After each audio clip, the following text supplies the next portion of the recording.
Por um instante, pense na casa onde você morava quando era criança. Como era esse lugar?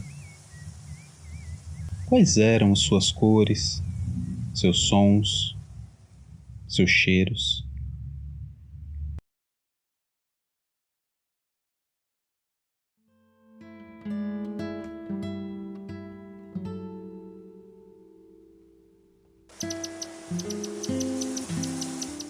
Naquela época, as coisas pareciam muito maiores do que hoje.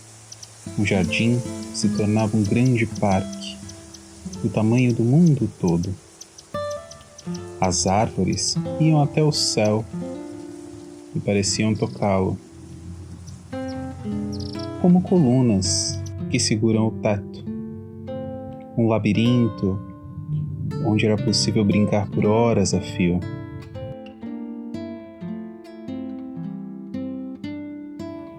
Há um tanto de mistério na memória.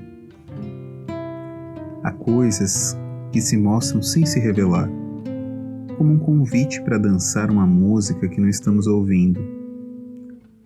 Há lugares que se escondem e desaparecem logo em seguida. Há lugares onde a memória se demora, onde as lembranças se acumulam, onde desejos e medos se encontram. Atrás de cada porta há uma nova oportunidade. Para onde nos levam esses caminhos? O que pode dizer sobre nós uma casa que não é nossa?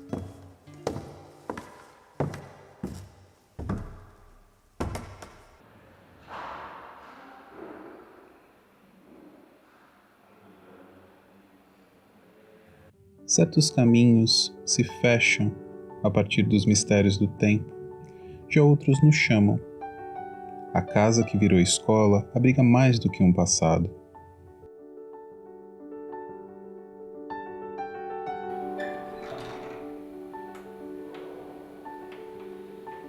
As camadas do tempo formam constelações. Assim como olhar as estrelas, vislumbramos um passado distante que ilumina o presente. Por mais que os usos mudem, ainda é possível sentir os perfumes e sabores de outros tempos. Para tanto, é preciso que algo ainda esteja lá. Fazer arquitetura é mais do que erguer ou demolir paredes. É também viajar no tempo. Mas qual tempo? As imagens que nos cercam não estão ali por acaso. A imagem é um ato e não uma coisa. A memória articula nossas lembranças, nossas imagens.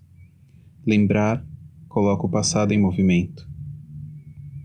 Lembrar também é esquecer.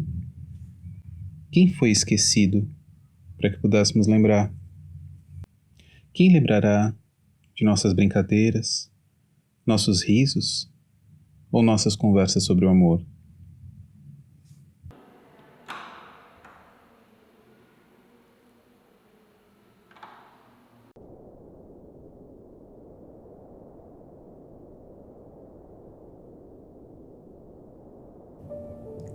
Documentos nos contam parte da história, mas são os gestos do cotidiano que tornam vivos os caminhos percorridos até aqui.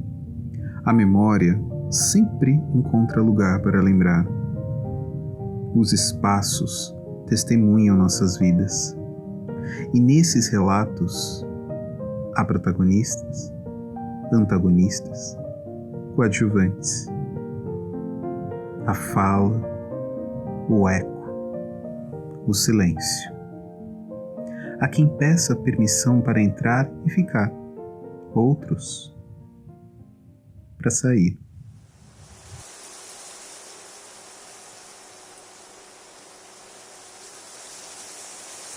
Talvez hoje aquele parque não seja o mesmo de antes. Talvez aquele parque só seja possível ontem. O jardim de hoje pode ser uma moldura da tela do presente, com cada lugar em sua coisa. É curioso pensar como as lembranças da infância permanecem vivas em nós, mesmo com o passar do tempo, mesmo que seus vestígios sejam os primeiros a serem apagados das construções. as ausências se fazem presentes. O que esquecemos de lembrar também é parte de nós. Sonhar a casa é como desenhar um mapa para se perder. A história única nos oferece o risco do apagamento, da completa inexistência, um presente sem passado. Por que não brincar com espaço, assim como habitantes de outros tempos já fizeram? Transformando a casa-escola em palco para narrar o hoje. E assim, fazer um convite para que outros passados possam surgir diante de nós.